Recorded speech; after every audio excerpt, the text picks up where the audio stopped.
जय श्री कृष्ण। राधे राधे। आपका विश्वास एक पर्वत को भी खिसका सकता है, लेकिन आपके मन का संदेह दूसरा पर्वत खड़ा नहीं कर सकता। हमारा खुद पर विश्वास होना बहुत ज़रूरी है, क्योंकि हम अपने रास्ते पर खुद चलते हैं। वक्त कभी भी एक जैसा नहीं रहता। उन्हें रोना भी पड़ता है जो बेवजह दूसरे को रुलाते हैं। अपनी इच्छा शक्ति के माध्यम से अपने आप को नई आकृति प्रदान करें। कभी भी स्वयं को अपनी आत्मा इच्छा से अपमानित न करें। इच्छा एकमात्र स्वयं का मित्र होता है और इच्छा ही एकमात्र स्वयं का शत्रु है। अपनी पीड़ा के लिए संसार को दोष मत दीजिए। अपने मन को समझाओ, तुम्हारे मन का परिवर्तन ही तुम्हारे दुखों का अंत है। खुद को कमज़ोर कभी न समझना चाहिए। अगर आप गिरते हो तो उठने का प्रयास करो, लड़ो, पूरी निष्ठा से अपना कर्तव्य कर्म निभाओ, बाकी सब मुझ पर छोड़ दो। हो सकता है हर दिन अच्छा ना हो, लेकिन हर दिन में कुछ अच्छा जरूर होता है। धैर्य रखिए। कभी कभी आपको जीवन में सबसे अच्छा पाने के लिए सबसे बुरे दौर से गुजरना पड़ता है। रोना बंद करो और अपनी तकलीफ़ों से खुद लड़ना सीखो, क्योंकि साथ देने वाले शमशान से आगे नहीं जाते। समय जब न्याय करता है तब गवाहों की आवश्यकता नहीं पड़ती। एक उपहार तभी असली और पवित्र है जब वह हृदय से किसी सही व्यक्ति को सही समय और सही जगह पर दिया जाए, और जब गिफ्ट देने वाला व्यक्ति के दिल में उस गिफ्ट के बदले कुछ पाने की उम्मीद ना रखता हो। सुंदरता आपकी दृष्टिकोण में होती है। किसी को कीचड़ में खिला कमल भी लुभाता है और किसी को चांद में भी दाग नजर आते हैं। हे अर्जुन, जो कोई भी जिस किसी भी देवता की पूजा करे, विश्वास के साथ करने की इच्छा रखता है, तब मैं उसका विश्वास उसी देवता में दृढ़ कर देता हूँ। उदय किसी का भी अचानक नहीं होता। सूर्य भी धीरे धीरे निकलता है और ऊपर उठता है। धैर्य और तपस्या जिसमें है वही संसार को प्रकाशित कर सकता है। हे अर्जुन, स्वर्ग प्राप्त करने और वहाँ कई वर्षों तक वास करने के पश्चात एक असफल योगी का पुनः एक पवित्र समृद्ध कुटुंब में जन्म होता है।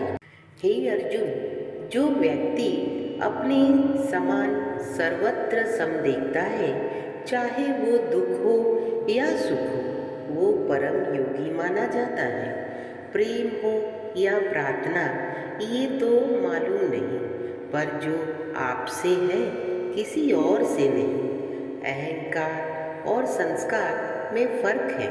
अहंकार दूसरों को झुकाकर खुश होता है, संस्कार स्वयं झुककर खुश होता है। सेवा सबकी करो, मगर आशा किसी से मत रखो, क्योंकि सेवा का सही मूल्य ईश्वर ही दे सकते हैं। जब सत्य की असत्य से लड़ाई होगी तो सत्य अकेला खड़ा होगा और असत्य की फौज लंबी होगी, क्योंकि असत्य के पीछे मूर्खी का झुंड भी होता है।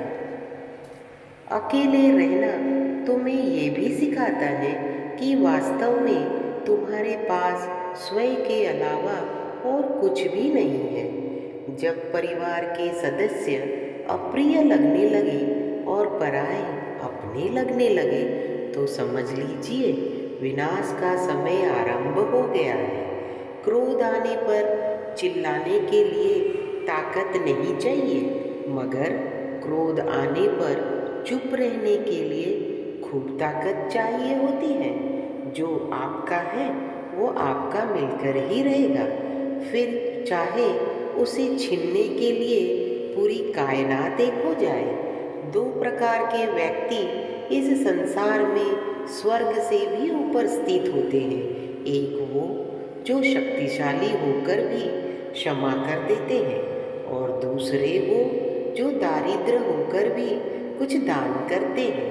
प्रेम शरीर या सुंदरता को देखकर नहीं होता, प्रेम हृदय से होता है। जहाँ दो हृदय मिल जाए वही प्रेम जन्म होता लेता है।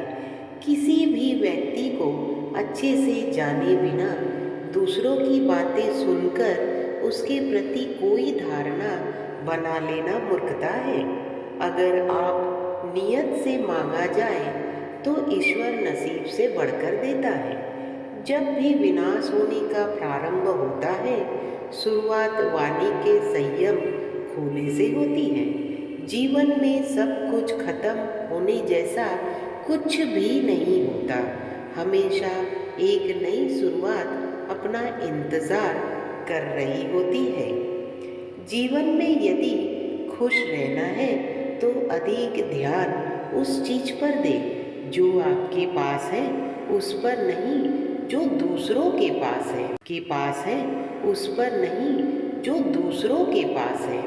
उस दिन हमारी सारी परेशानियां खत्म हो जाएगी, जिस दिन हमें यकीन हो जाएगा कि हमारा सारा काम ईश्वर की मर्जी से होता है।